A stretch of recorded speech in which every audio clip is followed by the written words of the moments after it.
We are recording. Okay. And is the camera on?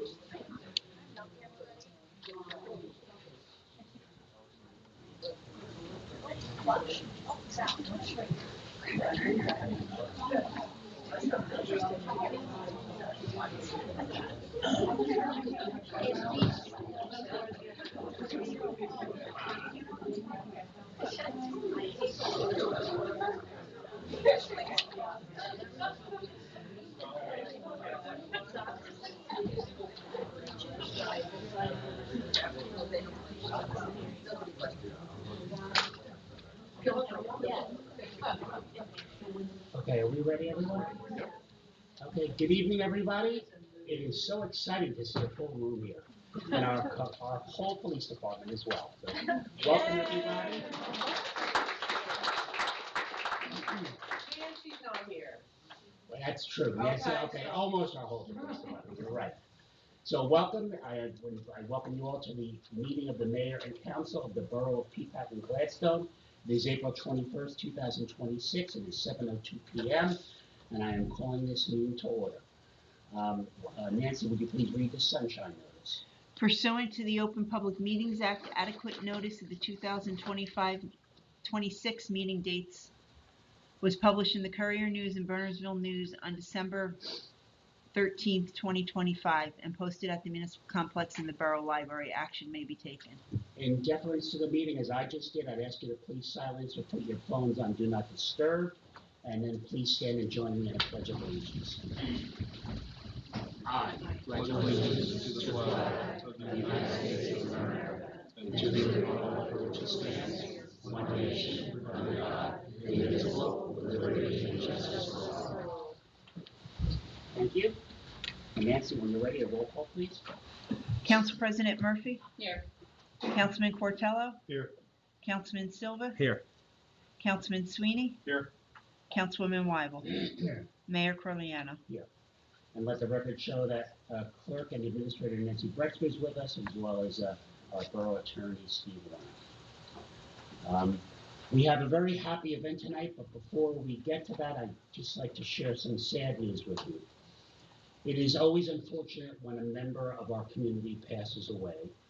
It is also unfortunate for us when one of our own family, and when I say family, one of our borough volunteers or employees, either past or present, passes away. We got word that a day ago, one of our volunteers, an active volunteer, passed away. Joan Dill, a member of our land use board, for many, many years, I don't remember how many, but it's over 20-year volunteer of our land use board, passed away a day ago. Joan was a feisty, dedicated, and loving member of this community. Joan was well into her 90s. She was very active on the land use board and very involved in the land use board. And she was sitting at that seat right there up until just a short time ago. And she passed away. Her husband, Tom, who was also a dedicated member of the community, passed away just short of a year ago.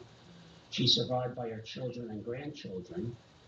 Her son is our fire official, and he works for the borough. And her daughter just got married less than a year ago in this building by myself, just to show you how ingrained this family is with our community and our family. So I just ask you all to please just take a moment of silence in memory of our dear departed friend, Joan.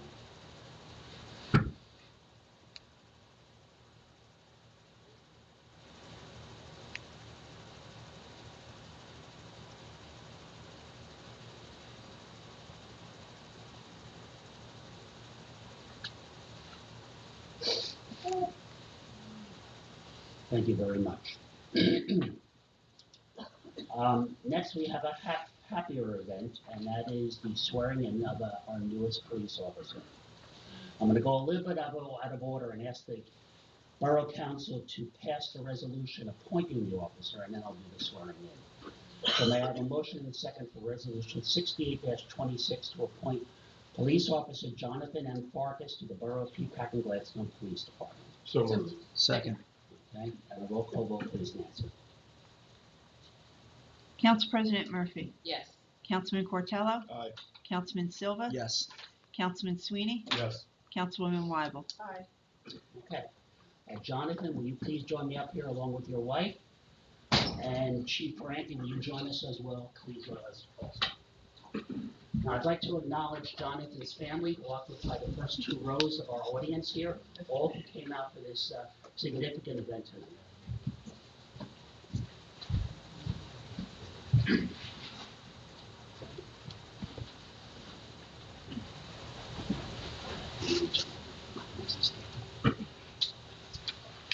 Nice and celebrate. So in this borough's government is a family. And we think of it that way. And within that family, there is a family within the family, and that is the PEAPACK and GLADSTONE Police Department. When the chief advertised for this position, we got in over 100 applications. Is that correct, Chief? Yes, sir. Okay, so and the police committee that went through all these applications had a hard time narrowing them down. We got quite a number of very capable candidates. And they narrowed them down to multiple smaller lists. And this gentleman here is the one who succeeded amongst these well over 100 applications. And after the police interviewed them, then he went through even more interviews with myself, the police committee, and the administrator. And I have to tell you, he wowed us all. So we are very honored to have Jonathan joining us as part of both the borough family, the borough itself, and the police family as well. So welcome, and I look forward to swearing you in and having you join us. Okay. So I do ask you to repeat after me. I, Jonathan Farkas. Oh, I'm sorry. Yep, left hand, right hand. You've been through this before, obviously. I, Jonathan Farkas. Do solemnly swear. That I will support the Constitution of the United States. And the Constitution of the State of New Jersey. And that I will bear true faith and allegiance to the same. And to the governments established. In the United States. And in this state.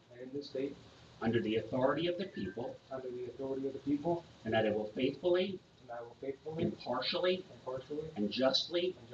Perform. All the duties. Of a police officer. So help me God. Congratulations.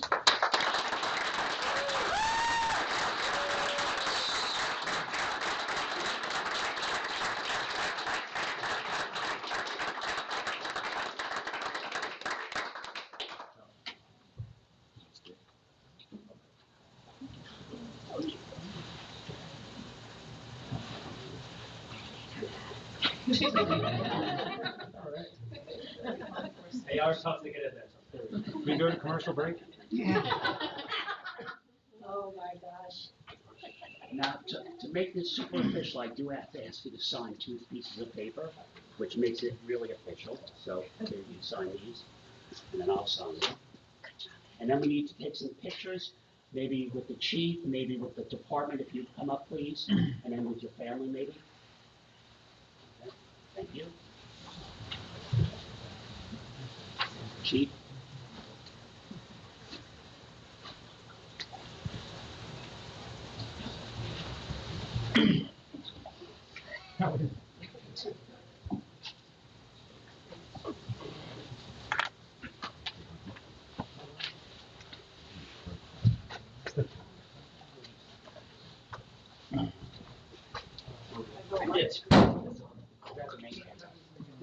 Who's the best photographer here?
Thank you.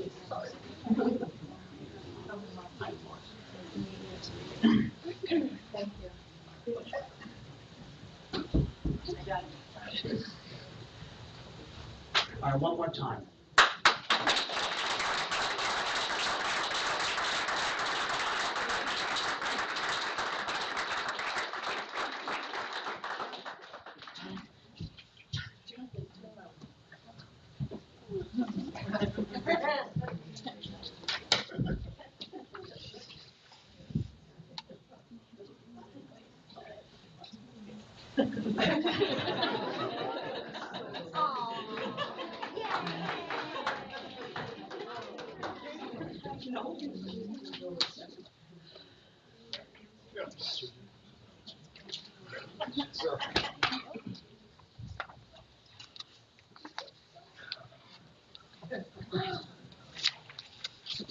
Okay, so everyone is more than welcome to stay for borough business, but if you'd like to go celebrate Jonathan's appointment, you're welcome to do so. But you're more than welcome to hear a nice budget presentation.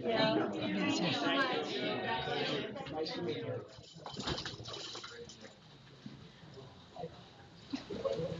Thanks, Chief.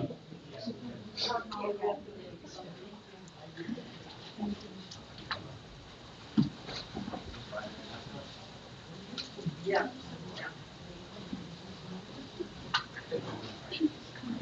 Thank you. You're welcome.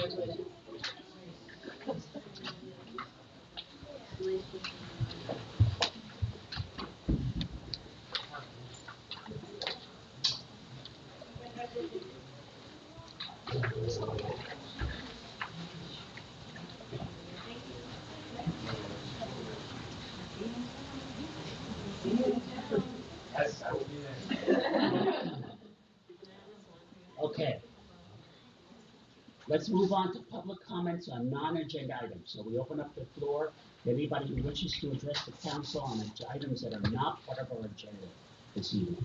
Microphone, 3 minutes per person, name and address, please.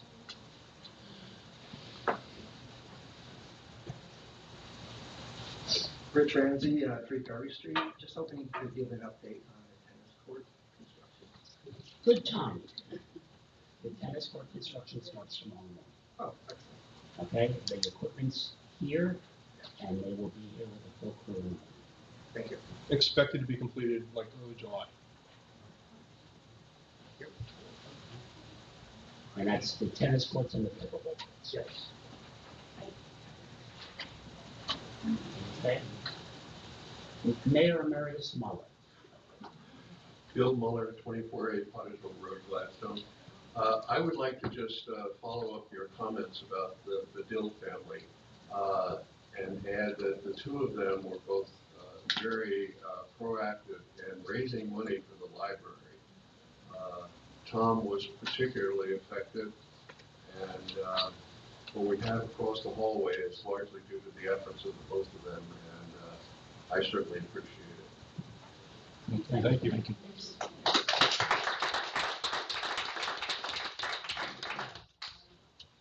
Anyone else, please? Jillian, 140, Jillian's Book, 140 Main Street. I'm wondering if we can get an update on the bridge as well.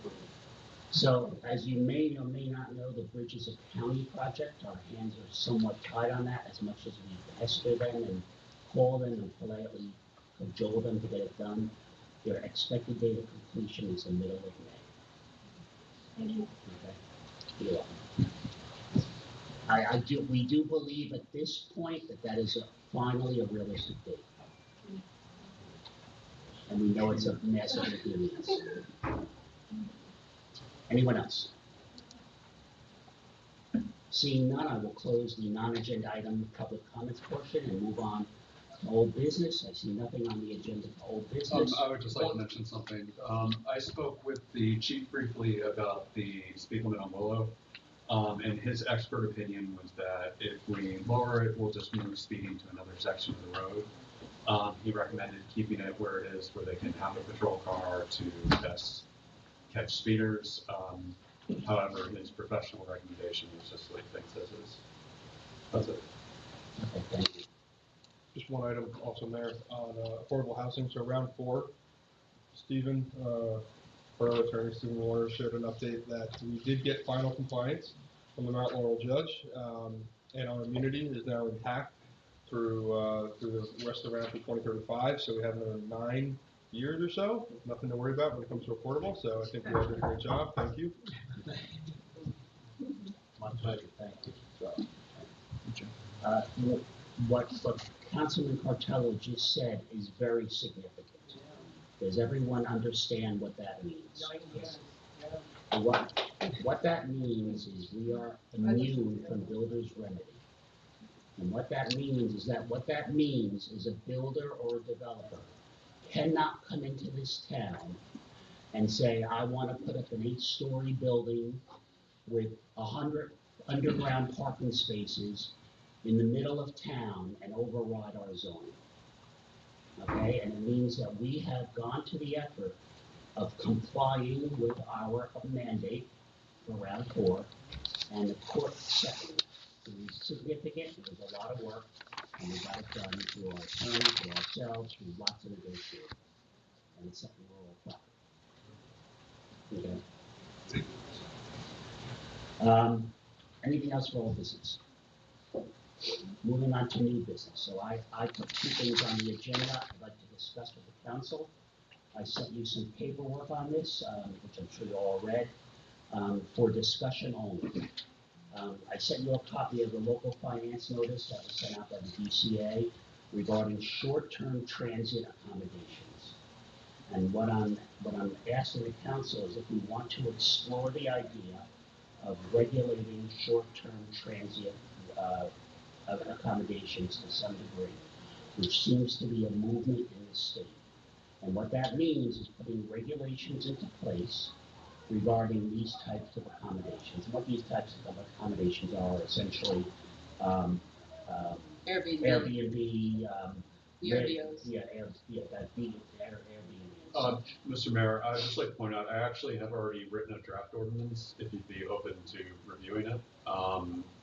If somebody would like to co-sponsor on it, I took some inspiration from other towns which have already done this, and personally, I think this would be a good idea to combat some of the raising costs of taxes to do with the school board budget. So you're suggesting that we implement the hotel tax as well on these?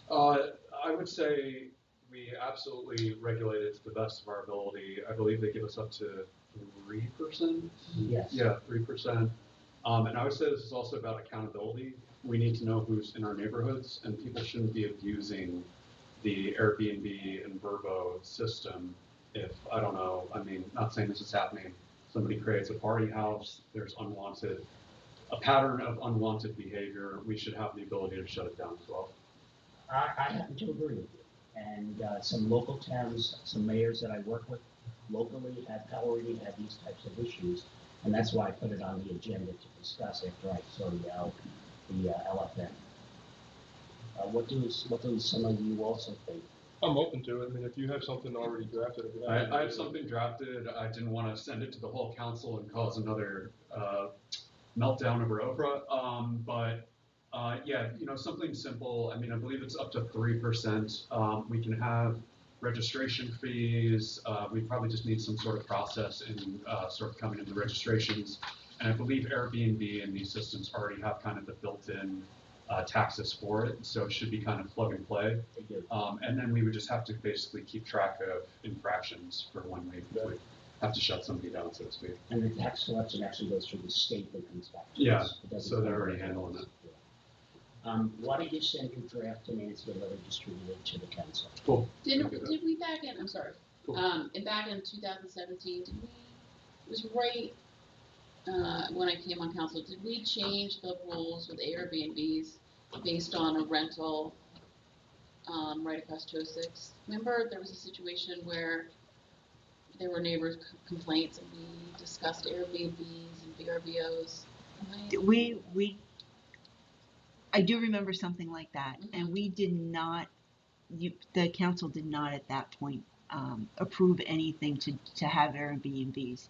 They did not want it at that time. Exactly. So do we have any current ordinances not allowing short-term rentals. I thought we did have something about, and I'm not saying I'm not interested in this discussion, I just wanna know what's on the books now. I remember us talking about it, Mhm. and I don't think we took any action. There was no action taken. So we currently don't have anything. Because it's not in the code at this point in time, people are not allowed to do that.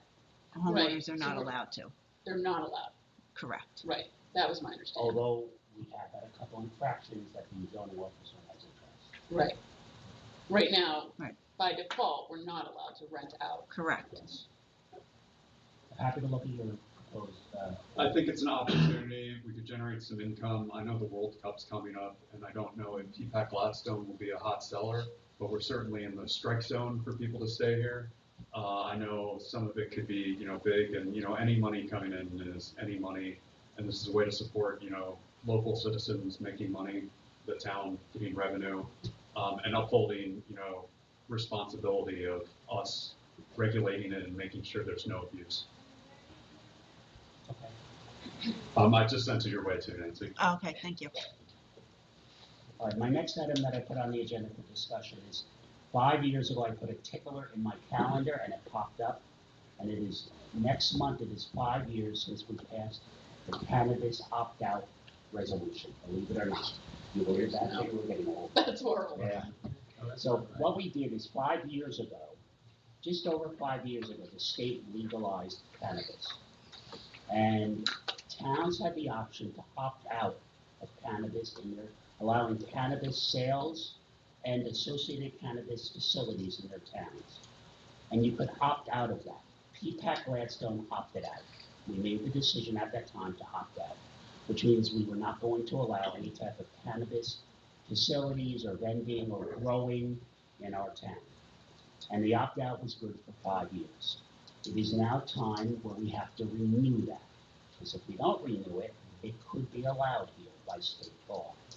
So I'm bringing this to the council. I sent you all the fact sheet from 5 years ago. All of what I sent you is still valid. That fact sheet, everything on there is still valid.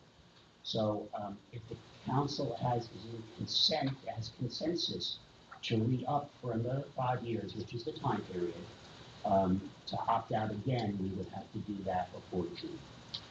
Actually, within 180 days of June 1st.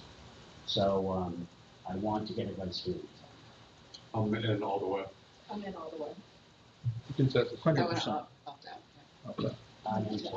Okay, very good. Steve, may I trouble you to, We will do it.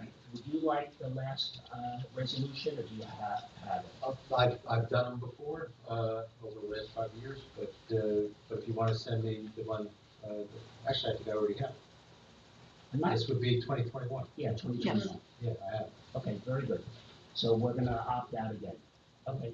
Yep, You'll prepare that for the. Full opt-out, Full opt-out. all 6 licenses, no ifs, ands, or Yeah, buts. full opt-out. For 5 years. And just for, not that anybody necessarily is going to change their mind within the next 5 years, but you can change your mind Yes. within the next 5 years in the event anybody were to be of the opinion or misperception that, okay, then it can't happen at all under any license for the next 5 years.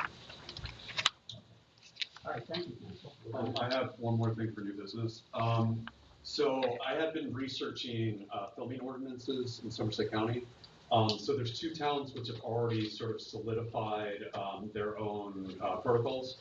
So I have another draft of a filming ordinance, which is based off Bernardsville, Bernards Township, and I think would actually make us more film friendly than the 2 of them. I know in the past we've had, a big sort of rah-rah around, I forget the name of the film, that was at Blairston. There was Shining Light in the park, as well as our history goes all the way back to the Miracle Worker, where our train station actually was the Montclair train station. I think we should look into solidifying this rather than doing special permits resolution by resolution, to make our town the most film-friendly town in Somerset County. I think it's a good way for us to, I think it's kind of fun. Like, it'd be fun to see PEAPACK Gladstone maybe on Netflix again. But also it's a way for us to just generate more income while also supporting the up-and-coming film industry in New Jersey. Then what's the benefit of removing, like, when we do it for Blairsden, right, we have, because of where it's located, we have a permit per event, right, so that we're aware of it. It would just make it so they don't have to come to council each time. We have a process. There's rules and regulations for it. So, you know, Nancy can go do it on her own. They apply, you know, we solidify things too, where you have to, you know, inform the neighborhood that, hey, this is going to go on. If you want to, you know, give a complaint, you got to do it in this time frame. And just would make it so that every time there's just not a special permit in front of us. So, but is that related to just the use of things that are publicly available or a specific property? I specifically wrote it to both so that we would have a process for public property as well as private property. So like for instance at Blairsden, you know, there's neighbors, there's a neighborhood, you don't want bright lights at 2 in the morning.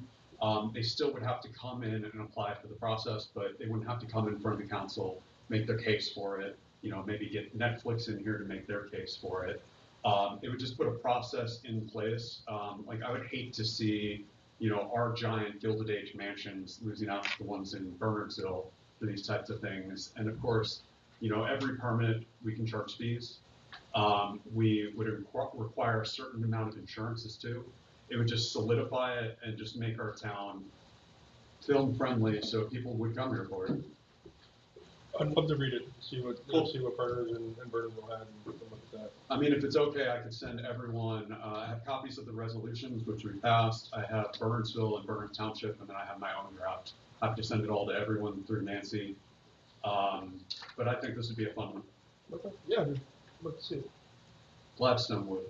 I gotta work on it a bit. Okay. And just as a reminder to all council, after we pass our first resolution tonight, again, as a reminder, we want to have everything on the agenda. We don't want to bring things ad hoc to the agenda any longer because of our recent past issues. So please send things for the agenda tonight by 3 o'clock on Thursday. I guess we have no miscellaneous items after this. Council? No. So let's move on to the budget. Nancy, presentation first, or Presentation first, and then the, because you're going to explain the amendments. So. Okay. So I have a short presentation for that. Steve, let me just turn that on before you turn it. Okay. You don't usually allow me to touch the Okay, now you can. technical equipment, so I'm going to be very careful here. Let me know what might be about it.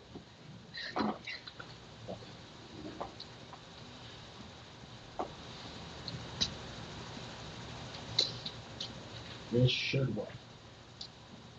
Go ahead. Work.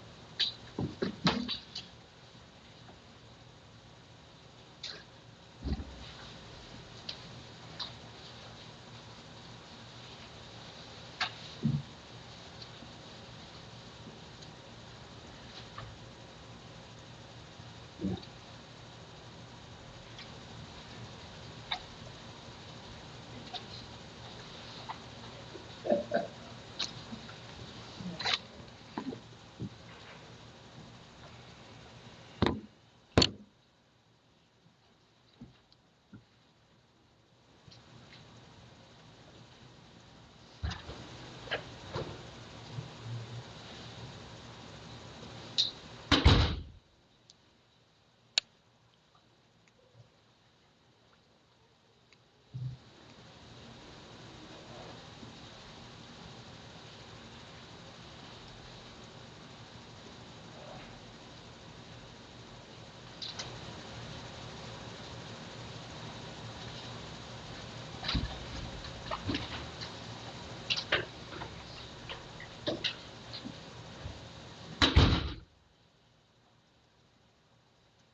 get this to HDMI 1 for me? I can't see it. HDMI 1 input.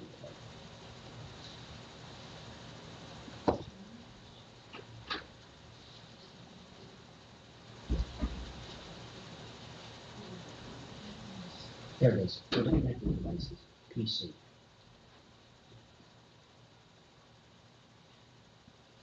That should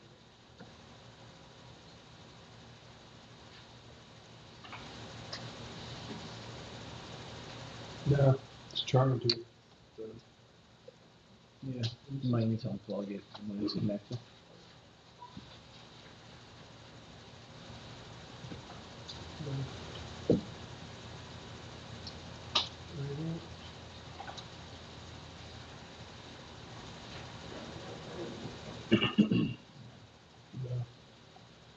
Do you have an HDMI cable? Just plug it into this one. No, I have it here.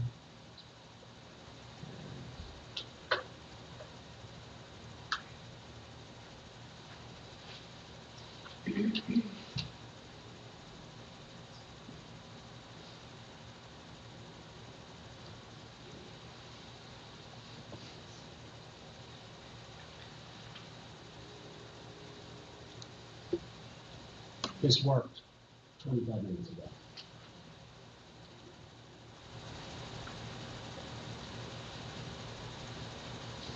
Yeah, it's saying it's Yeah, connected. something transmitting, but it's not reading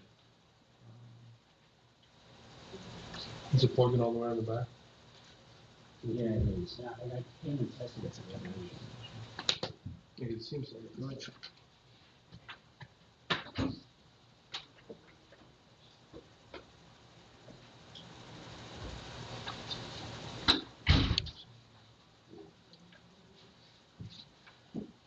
Can you hear it? Can you screenshot? Yeah, but I want to list that right now. I can. But I don't know. It's going to take 5 minutes to get that in. You want to try this one? Try this one.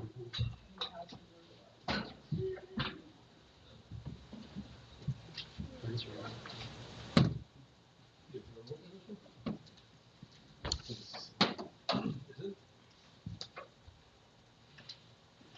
Never? I'm into one on this.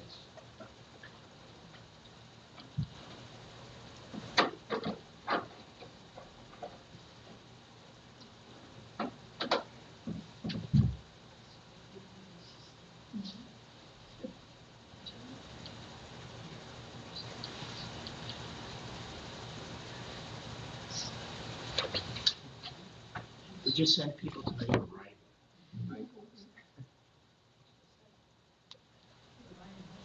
Oh, yeah. I'm trying to look it down. I understand, so. It's already down. If you go over one and ask them, yep, keep going. Keep going, source, right there, and then, no, to the right. And then go HDMI. Yep. It should work now. Detecting this. Later. Yep, there you go. I'm going to do this sitting down. I apologize. I typically do this standing up. So, I'm sorry.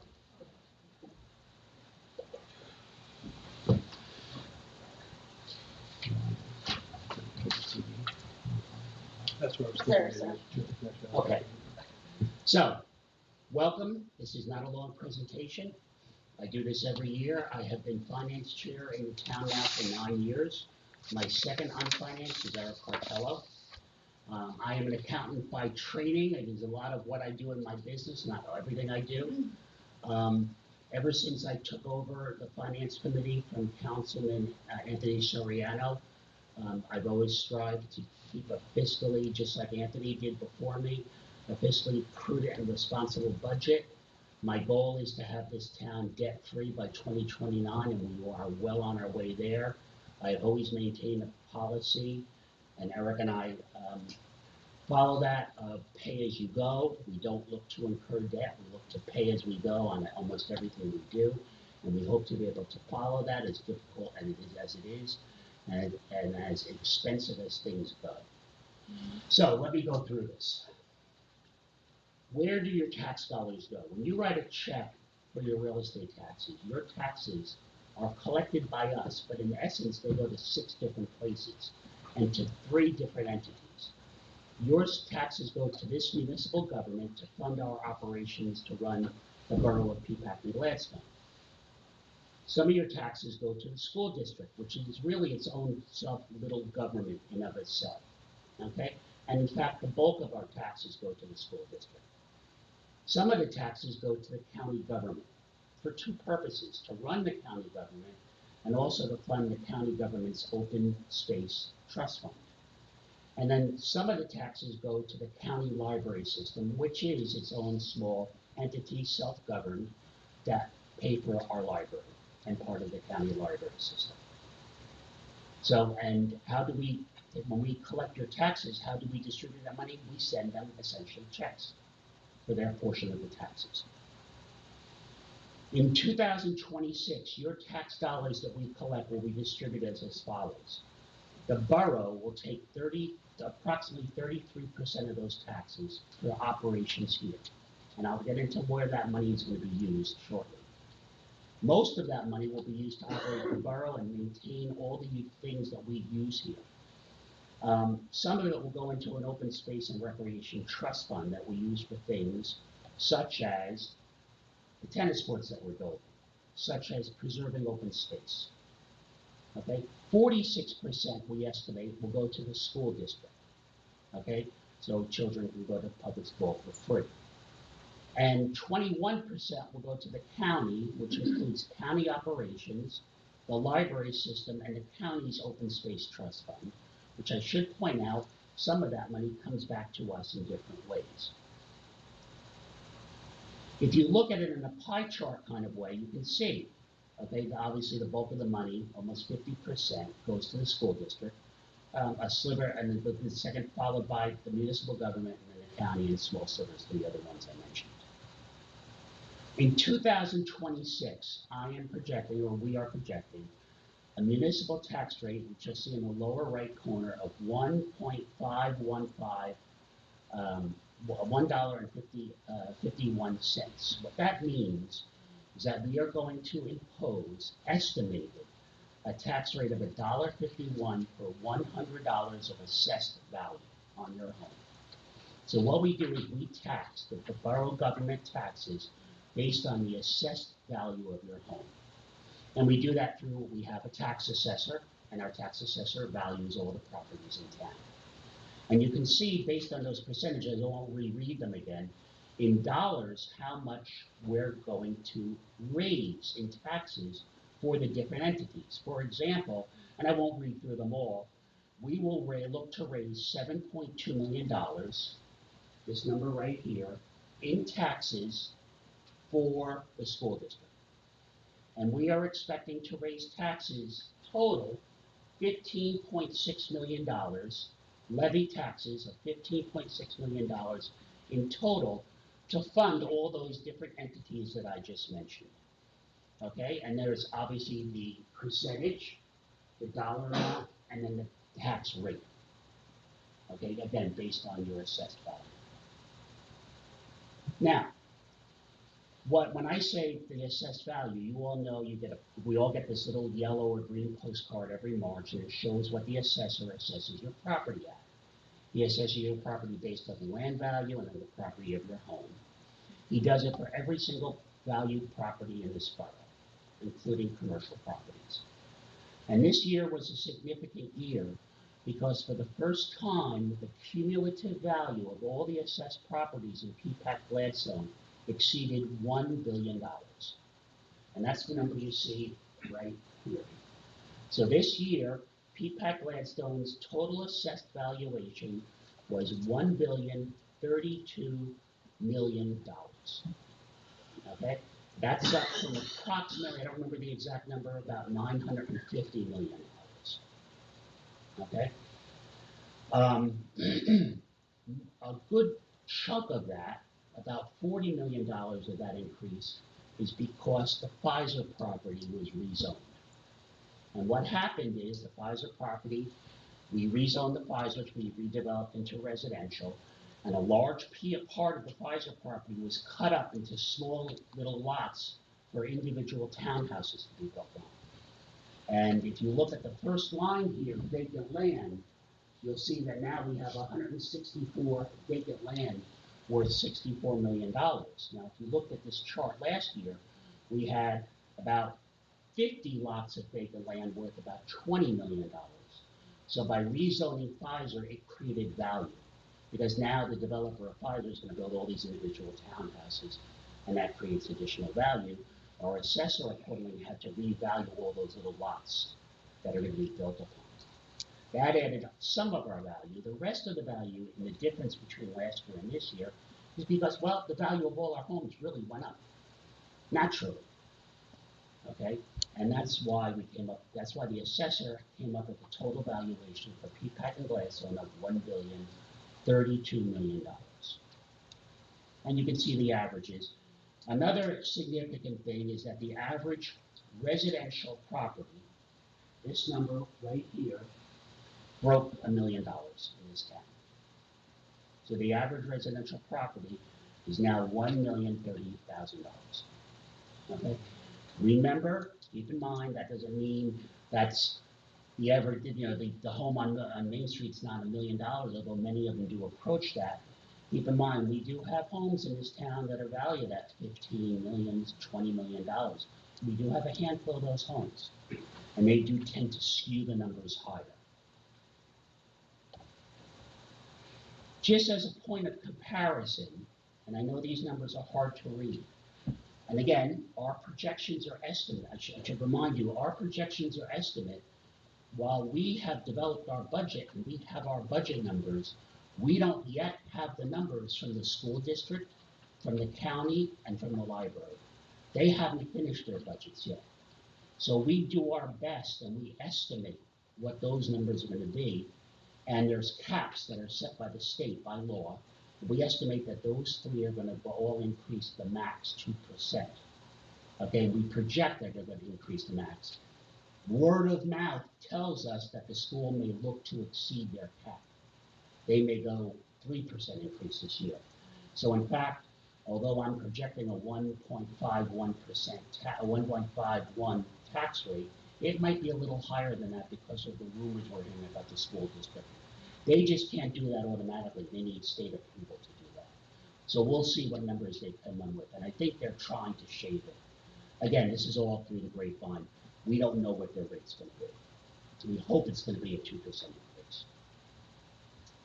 But if you look at this, if you can read this, this year we are estimating that the average residential property will pay about $15,600 in the borough of PEAPACK and Gladstone in taxes for everything. Okay.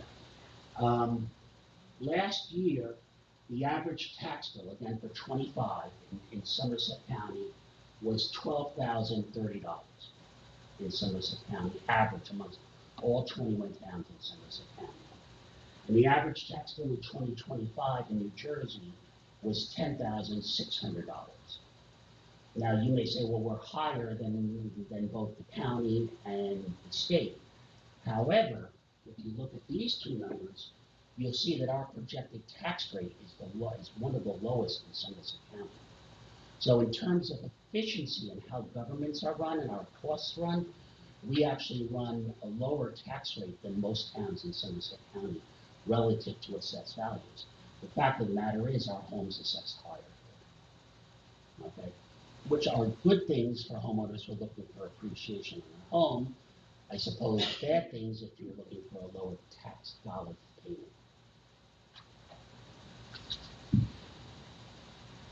I always throw a little cartoon. I never find a good one, but I found this one after spending way too much searching, and it shows spending plans and no income plans. Well, funny but not funny. I want you to know that the people sitting at this table, some of the people who were in this room and left already, as well as our department heads, the lady sitting all the way on the right there, Our CFO and other employees that are part of this government have worked very diligently to manage this budget. I am happy to sit with any of you and show you my work papers. We have almost 700 lines in a spreadsheet. Every one of them has been diligently gone over to ensure we are operating fiduciarily in a fiduciarily responsible way, and that we are pragmatic about how we run this borough. We're not cheap, but we're thrifty. Okay? We want the place to run right. We want our employees to be paid well. We want them to live comfortably, and we want them to have the best tools, equipment, and protections that we can afford and to buy. And that is how we run. That is how I want this government run as your mayor, and that is how we want this government run. Okay? We don't scrimp when it comes to safety or equipment. Okay? We want our people safe, and we want them protected, and we want them feeling good. And we also want them paid as well as we can afford to pay them. And that is a constant challenge. I will tell you, we did Eric, to my right here, is the chairman of the police committee. We recently did a police contract that started January 1. It was extremely difficult. It was the highest increase we've done in a police contract since I've been on this council, and I've been on since 2014 as a councilman, and then mayor now for 3.5 years. And it was just time that we brought our police up to working wage comparable to what other towns in Somerset County are paid. We were lagging, and it was time that our guys were earning. We were going to lose people if we did not do this. We're almost there. We're not there yet, but we're getting close to the average, and our guys are happy. They feel like we're home. We have good protection. We have a safe community. We have a very, very low, almost, I can't say we have a zero crime rate, but we have a very, very low crime rate, and you're all very well protected by that fine group of people standing back there who care about every one of you, and I can assure you of that. So let's talk about the municipal budget, and let's talk about revenues. So this year, we have a budget of $8.4 million. We're talking about just the municipal government, just the borough of PEAPACK and Gladstone, not any of the other entities. We are expecting, we have a budget this year of $8.4 million. That is our budget to run this government and to run this borough. We only expect to raise $4.8 million of that money through taxation. The rest of that money we get from other sources of revenue. And that's why I put this cartoon in here, because it says no income plans, but we have income plans. And we raise money from other sources. And I'm not going to read through every one of these numbers that are up here, but I'll give you some examples. We collect fees for liquor licenses. We collect fees when there's construction. We collect fees from tickets and summonses. We collect fees, we have our money invested, but we collect all your taxes 4 times a year. We invest that money with a bank that pays us a very handsome rate of interest, and we get interest on that money. We have other sources of revenue. The state gives us a little, something called energy tax receipts, which used to be a lot higher, and they've cut it over the years, but we still get about $250,000 from the state every year. It helps subsidize our expenses. We have miscellaneous revenues. This year we have an unusual item of revenue. The borough, before my time in 2005, the borough bought a piece of property with bonds called the Smith Tract at the end of Akbar Avenue. And the borough committed that land for affordable housing, which is just now starting to be built 20 years later. And the borough paid for that with bonds, which were paid out of our budget. And we have an affordable housing trust fund that we get money in for. The borough never paid itself back all these years. Whoever forgot about it, they never paid it back. I realized it, and I said, wait a minute, we never got paid back for buying this property out of the affordable housing trust fund. So this year we have a one-time transfer of $700,000 from the trust fund back into the government. So that's a one-time revenue source that's going to help us this year. Okay, help our one-time thing, and we're using it for basically capital items. And then we have, every year we have a surplus typically now, which I'm not gonna get into why we have a surplus. We have a surplus every year. That's like retained earnings to those of you who own a business. We use a portion of it every year to also help fund, meaning leftover from the prior year, to help fund the next year's budget. And that's how we end up only raising $4.8 million, only needing to raise $4.8 million of our total budget of $8.4 million. Follow? So again, and this is essentially what I just told you. Budget expenses are to operate the borough. We call them appropriations. Same thing as an expense, essentially. We use an unusual method of accounting called fund accounting. It's cash basis. It's not exactly the way you'd operate your own business or own personal finances. Furthermore, the state of New Jersey has a very unusual accounting system that we are required to follow by statute that does not conform to generally accepted accounting principles, which makes working in government even more confusing. I'm an accountant. I don't even get it after working in it for 15 years now.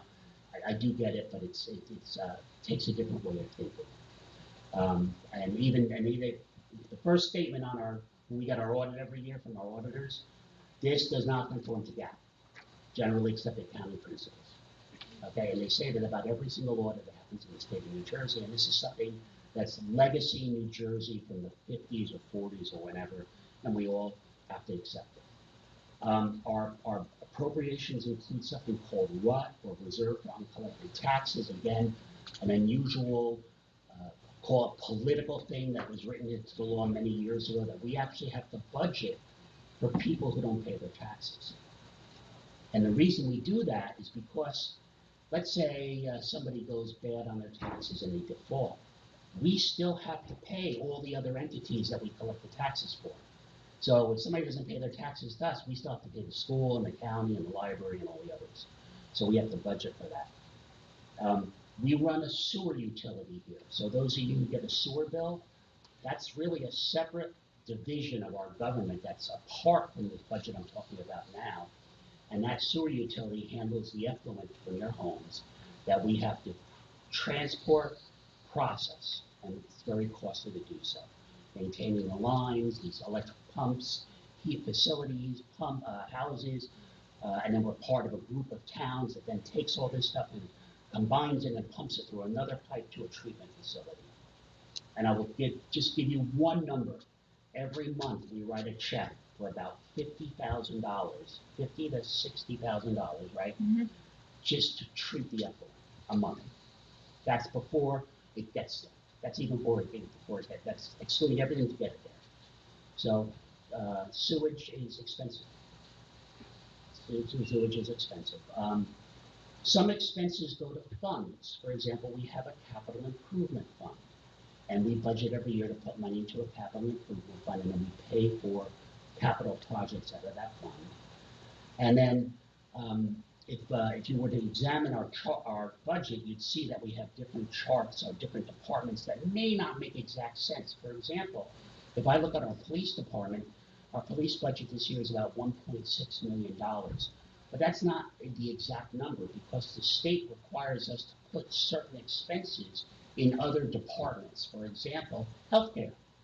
We don't, in a business, you'd allocate healthcare to the police, you'd allocate healthcare to the clerk, you'd allocate healthcare to the DPW. No, they want all the healthcare in its own department. So in fact, the police or clerk's department or DPW does not really reflect the true number for that department, because we're required by statute to class things in different ways to suit state statute. So when we analyze things, we have to rework the numbers to see what our true costs are. I'm just sharing things we go through in order to manage the government. I don't expect you to figure this out, okay? I did it for the drama of it, but this is a pie chart representation of what our budget looks like, okay, by department. And as you can see, what it does tell you is it tells you where most of our costs go. Obviously, and no problem, police is a big chunk. Healthcare is a very big chunk.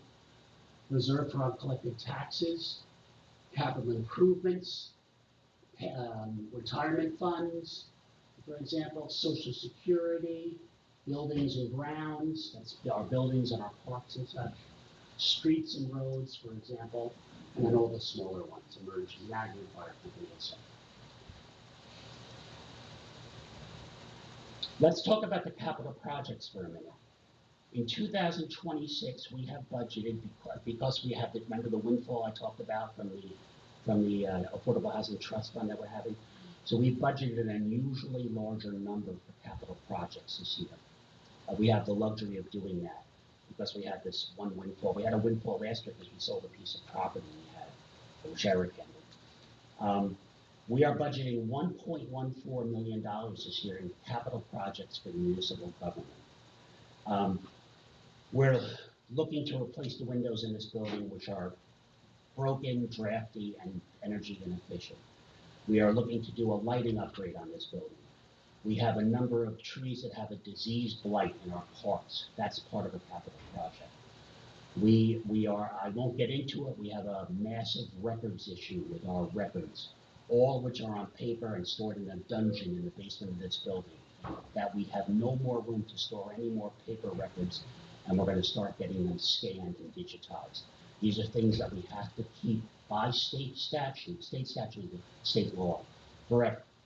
So we're going to be starting to get those scanned. That's just one bite of the apple. We're going to be purchasing some mechanical equipment for DPW. We're going to be purchasing urban search and rescue gear for the fire department. This is equipment that has not been replaced in 25 years and is worn and being held together with literally duct tape. The county is switching radio frequencies, and they've required us to swap out all our radios. $440,000 project. We budgeted half of it this year. We're doing the other half this. We budgeted half of it last year. We're doing the other half this year. We're doing $610,000 in road resurfacing. It's unusually large this year because it's including Mosley Road, which in of itself is $530,000 or $40,000. We'll recover $160 of that from a state grant, but we have to pay for it and do the work before we get the grant. So we got to lay out the money first. It's a DOT rule. Out of the Open Space and Recreation Trust Fund, we were setting aside $35,000 for trails, $90,000 to finish off the tennis court project. We have to put some the new stormwater regulations that came out. We have to put stormwater retention in, and the renovation of the park house we're allocating money for. And again, we look to pay as we go. We don't want to borrow money. I don't want to borrow money.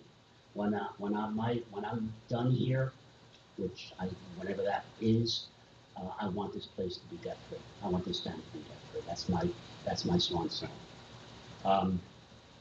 For the sewer utility, I talked about that earlier. It is, again, separate budget, funded by user fees. You all get sewer bills, you know what that's all about.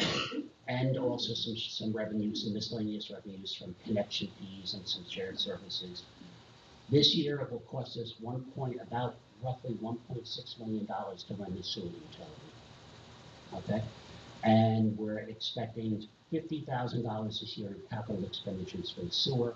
We're going to be lining some additional old pipes. So what they do is they go in, they shut down the sewer pipe for a length of road, and they line it to give it an extended life of 30 more years. As a reminder, we are under state statute to follow certain caps. We have a 2% levy cap, so we can't increase the tax levy by more than 2%, and we cannot, with certain rules, increase our appropriations by more than 2.5%. And we've always held to that. There are exceptions. There are ways to get an override. As I mentioned earlier, I hear the school might be getting an override, but for the most part, we keep to our caps. And that is hard to do, trust me. This year, as an example, our healthcare costs went up 26%? 28.2. How much? 28.2. 28.2%. And we're lucky. We're in an alternate plan that our administrator pushed us into going into about 4 years ago. 3.5. Yeah, 4 years ago. Okay? We used to be in the state plan. The state plan went up 32% this year. Yes. And last year, we went up 6%, the state plan went up 20-something%. So we bailed out just in time. And the plan we're in, which is a more local plan, gives our employees better coverage, better plan. So it actually worked out very well for us. But that's an example of some of the costs we're facing. You know, and inflation affects us in every way. Every way, even road salt. You wouldn't believe what we pay for road salt. Okay, we don't get bricks. We buy our salt under a state plan, as an example, but it's still, you know, $40,000, $50,000 a year sometimes in salt. And we try to spread it lightly. It doesn't always work that way to my satisfaction, but we try. So that is the budget. I will take questions now if you have them. Anything you can think of, please feel free to ask. Nothing. Okay. Well, I have a question. So when a developer, you want me You to? need to open up the public Oh, hearing yeah, I'm first. sorry. Let me formalize it. Yeah, I'm sorry, I have to formalize. I always forget this. Okay.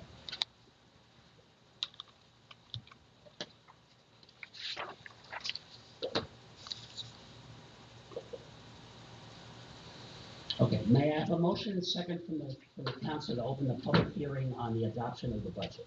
So moved. Second. Roll call vote, please, Nancy. Council President Murphy. Yes. Councilman Cortello. Aye. Councilman Silva. Yes. Councilman Sweeney. Yes. Councilwoman Weibel. Okay, I'm not gonna make you come up to the microphone because you look very comfortable there, but name and address and question. Joanne, I live in 38 Fowler Road. When a developer builds something, I understand they're required to give a certain amount of money to the affordable housing. That's Are correct. they required in this town to give a certain amount of money to an open space? No. No, they are required to give, if it's a commercial development, 2.5% of the expected value, of the expected cost to the Affordable Housing Trust. If it's a residential, 1.5%. Like if you want to put an addition on your home. The Open Space and Recreation Trust Fund is a tax. It's 0.033 cents per $100 of assessed value. That's part of your tax bill.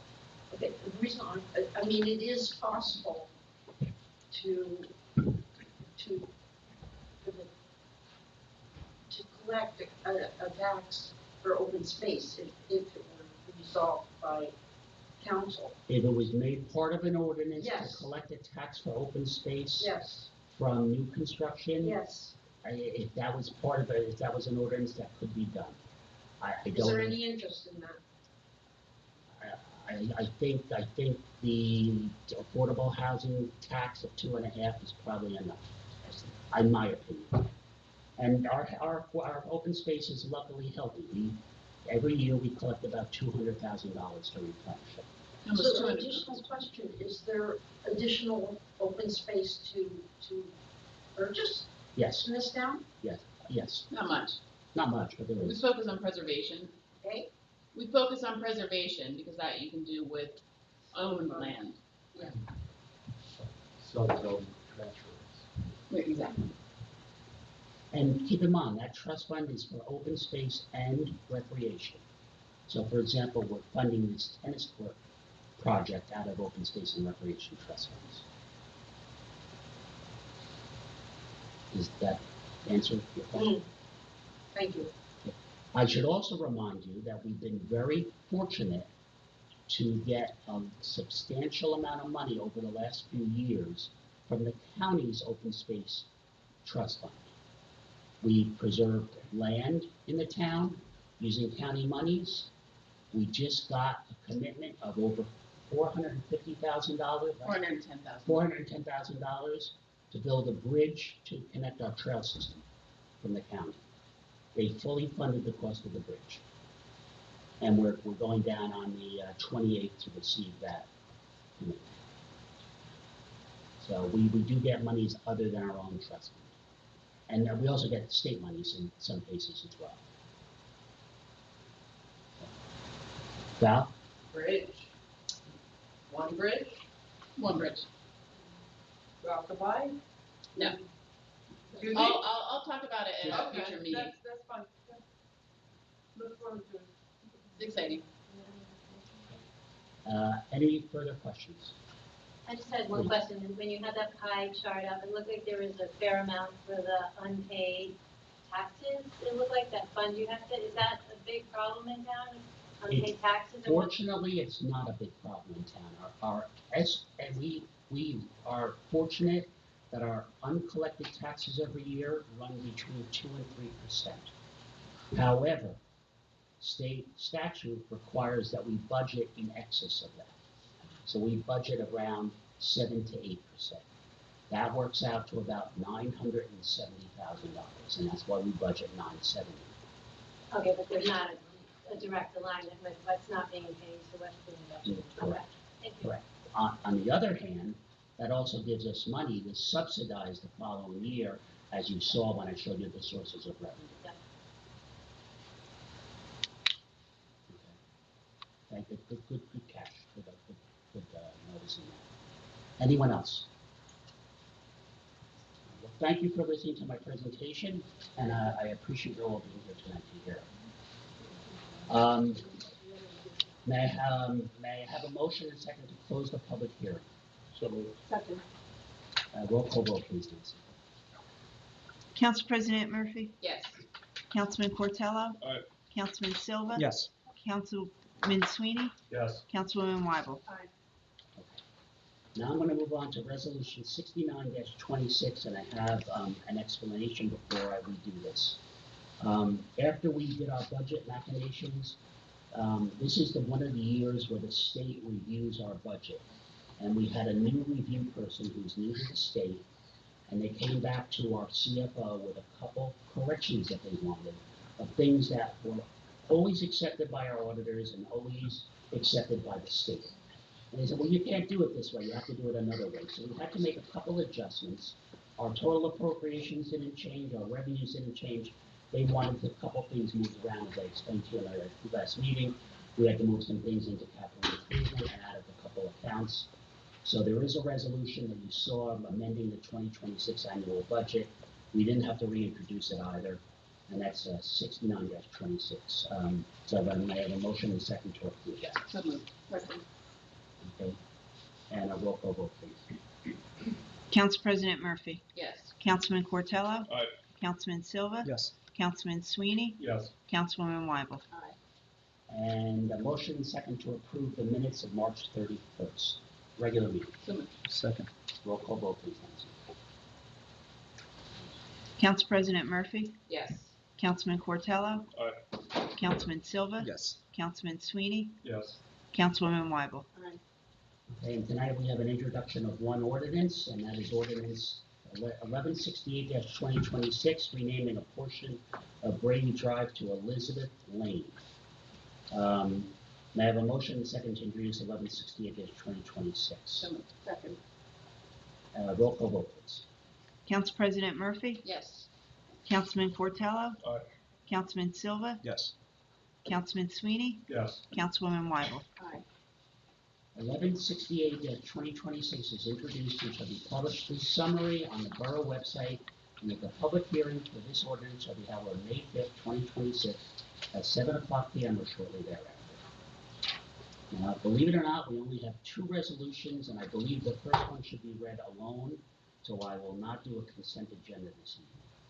The first resolution is a resolution of the mayor and council of the borough clarifying the procedures by which the borough clerk prepares the borough council meeting agenda in accordance with the Borough Code, Section 2-20.5, subsection D, sponsored by the mayor, Mayor Curiano, and co-sponsored by Councilman Sweeney.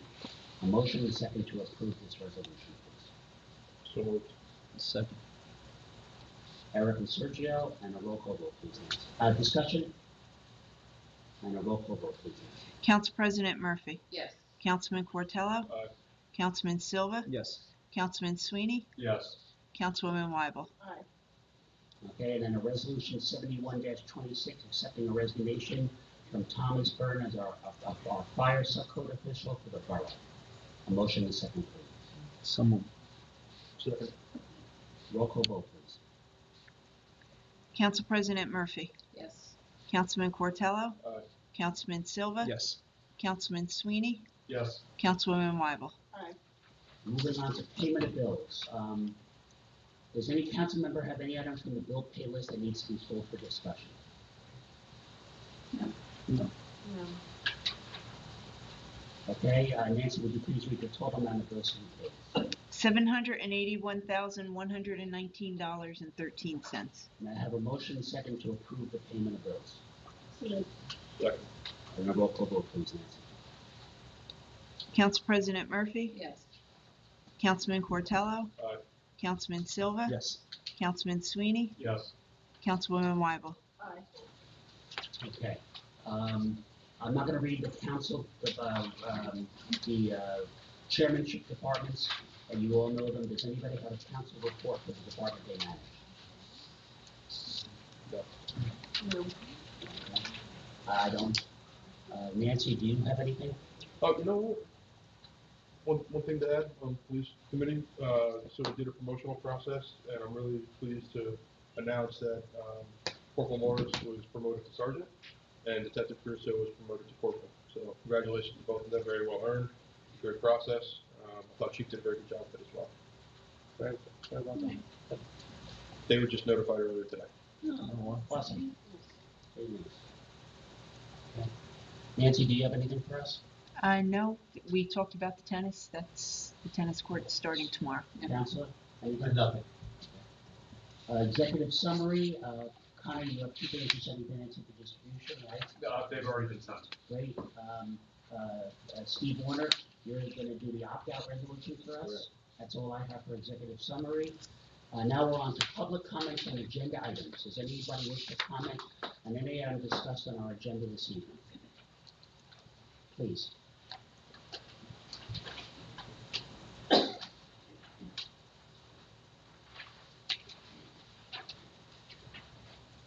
Nancy Carson, I live at 5 Ramapo Way, and I just have a question.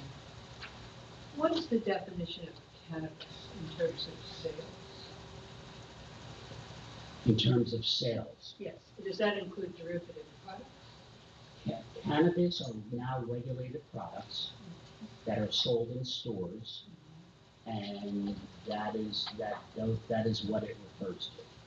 So derivative products as well I don't know if it covers hemp products. Yeah. I think it's only products with active ingredient, a THC-based product, I believe. I don't have that in front of me, but I don't think it includes some of the less active derivatives, but I could be wrong, and I'm sorry. Thank you. Wait 1 second.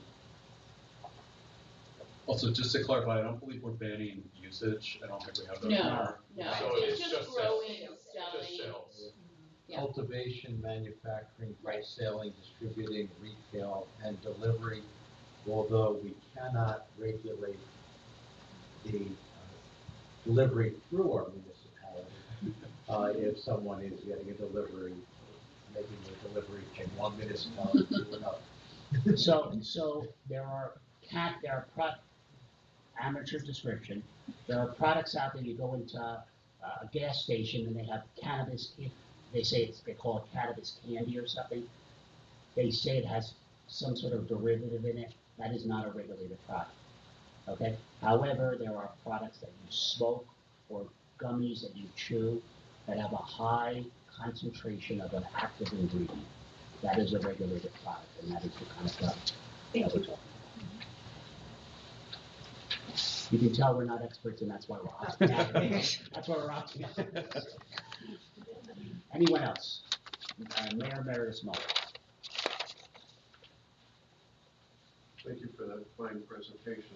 I've worked with you before in this, and you're a very competent guy when it comes to doing the numbers. However, when I was involved in our local government here, I was also working as a real estate agent. I had access to a lot more data than the normal person would have, or for that matter, what I have available to me now. When we were discussing the budgets in years past, using the information available to me, I said, okay, so we talk about tax rate.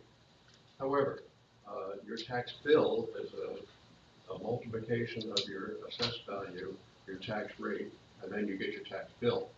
And I said, well, if somebody is interested in coming to this town to establish perhaps their first home, maybe a second home, they don't really give a darn what your tax rate is. They care about how big a tax check am I going to have to write.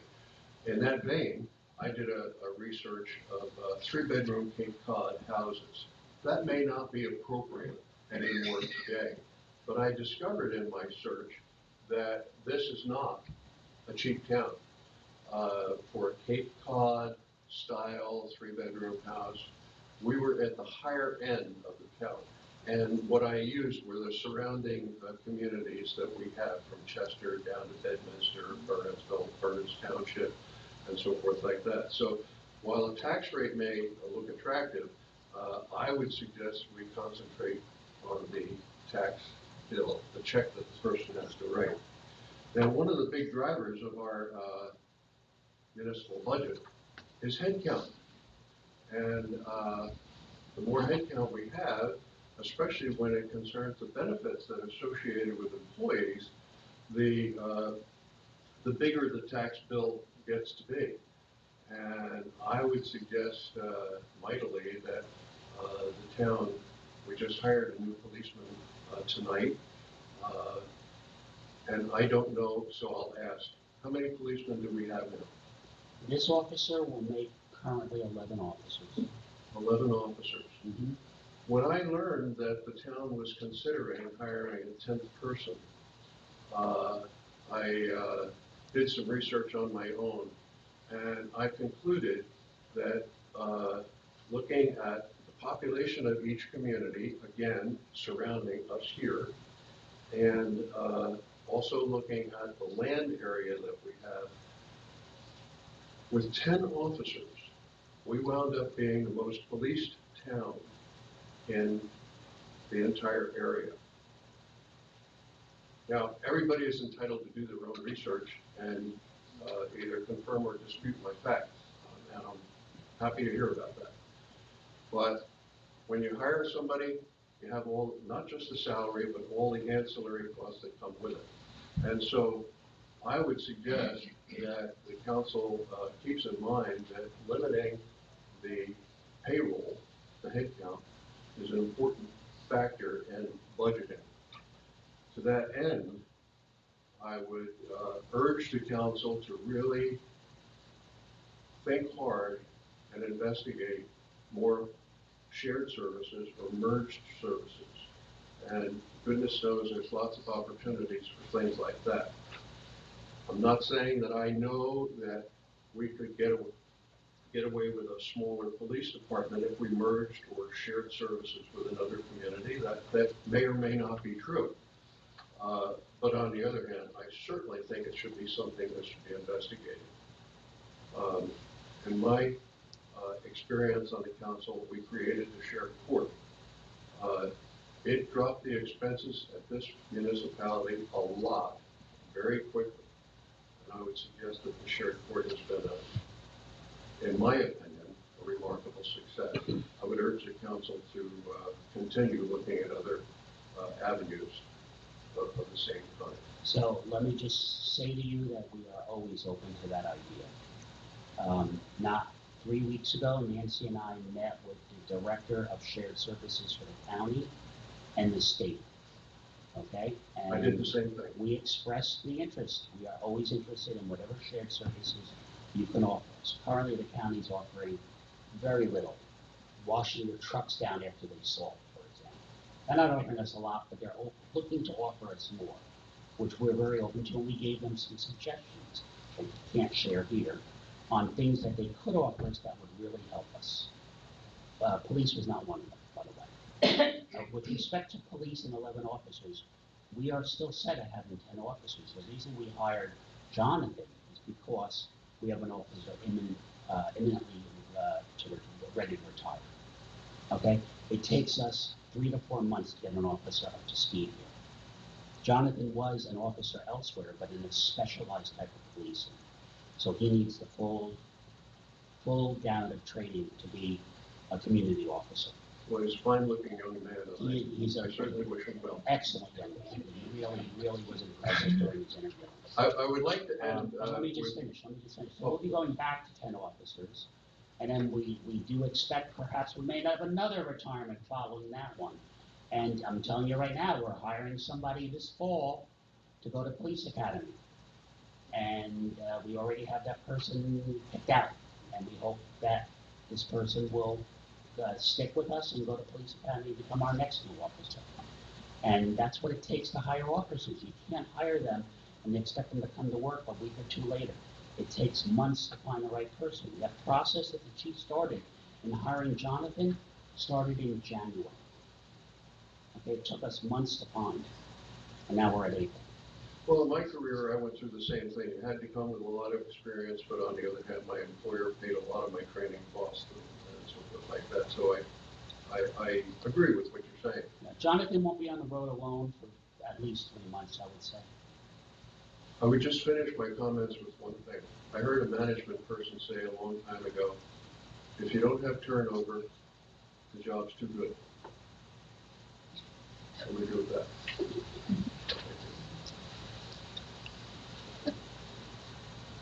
Who was next? I'm sorry. I know somebody else got up.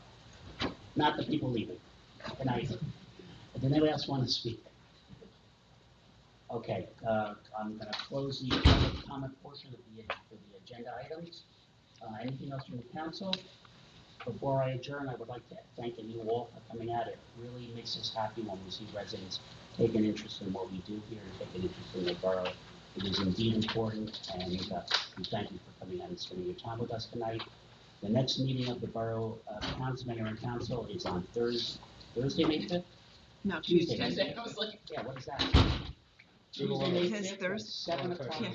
7 o'clock, typo on the agenda. Tuesday, May 5th at 7 o'clock p.m. in this room, and we promise it will be warmer or cooler that night depending on the weather. So, thank you very much for being here. A motion and second to adjourn, please. So, second. All in favor? Aye. Any opposed? The meeting is adjourned. Thank you so much.